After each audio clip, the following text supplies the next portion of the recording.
Hello, you are watching Geek Entertainment Television. I'm Violet Blue, and today we are here at the Center for Sex and Culture in San Francisco with Audacia Ray, who is a sex blogger, a newly published author, and a sex nerd of the highest order. Hello, Audacia. Hi. And what is the name of your new book?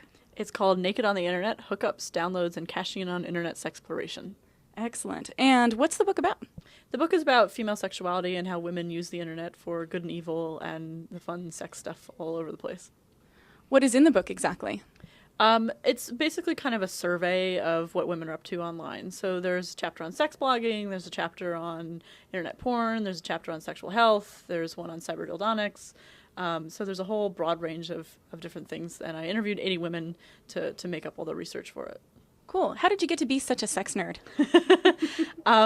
Through my own personal experiences, and also just my own nerdy academic interest in the whole subject. What kind of nerdy academic interest in sex do you have? Well, when I was in college, Come on, details. I studied gender and sexuality. That's sort of the boring answer. But yeah. I'm also like totally creepy and like to read people's blogs and lurk on their Flickr pages. You know, all in the guise of doing research. But that's not all. You've actually done a lot of in the field work with sex and human sexuality, correct? Why, yes. Yes, I have. So, like I said, some of it's personal experience. I am, in fact, naked on the internet in both literal and metaphorical senses. But I also am executive editor of Spread Magazine. I used to work for the Gay Men's Health Crisis in New York. I also worked for the Museum of Sex.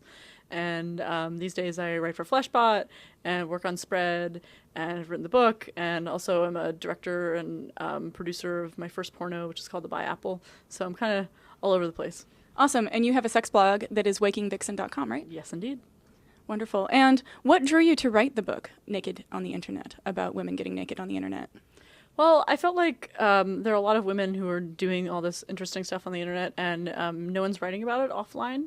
And so I really wanted to represent their experiences in a way that I felt was actually true to the experiences that women were having in a way that actually used their voices and had them participating in the book. So like I said, I interviewed 80 women and they all helped me create these representations of them in the book. So it was kind of a very collaborative process. And that was really important to me in producing the book, that I really wanted to have true representations and not just be an outside researcher coming in and grabbing people's stories. Right.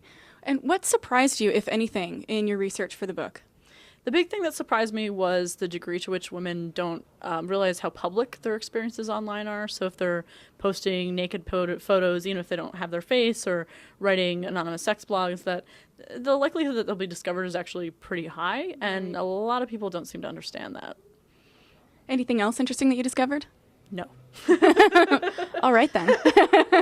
So the lessons here are don't blog anonymously and think you're not going to get caught, right? Absolutely. And look out for the robot. The emotionally articulate robot fuckbot takeover. What's the fuckbot takeover? Tell us more about the fuckbot takeover. It's sort of a funny turn of phrase that I've been using in the last chapter of the book, which is about cyberdildonics, because there's this whole idea that machines are becoming the thing of the future. And I think that that's not entirely true. And that machines are tools that people use.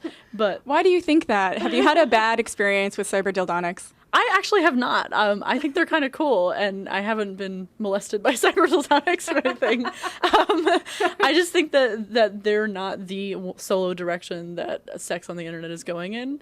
And when people talk about the future of sex and, you know, machines being our future, it sort of makes me gag. Yeah.